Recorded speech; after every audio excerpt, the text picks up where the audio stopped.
Sur les parts des saints. Sur les parts des saints, une émission présentée par Ruth Davodou. Chers frères et sœurs, bonjour. Le week-end est passé et à la suite du Christ, nous suivrons aujourd'hui les pas de Sainte Zita. Née vers 1218 de parents pauvres et très pieux, elle fut éduquée selon les commandements de Dieu. Lorsqu'elle eut 12 ans, son père l'envoyait régulièrement vendre des fruits dans le village de Bosanello. Sa gentillesse lui attira une clientèle bienveillante et fidèle, dont particulièrement la famille des Fatinelli, qui était une des plus riches de Lucques. À 18 ans, cette riche famille proposèrent à ses parents de la prendre à leur service.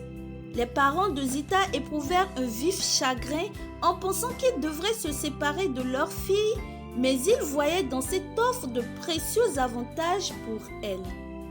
Et donc ils acceptèrent. Alors, Zita intégra sa famille d'accueil. Elle devint plus charitable car la famille d'accueil l'était aussi.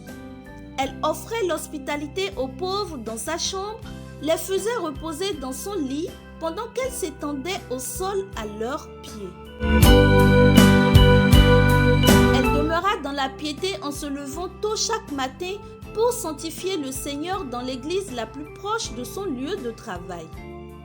Les autres servantes lui faisaient des coups bas et lui créèrent des histoires auprès des patrons, mais Zita les prenait positivement et allait parfois même embrasser les auteurs et les remercier.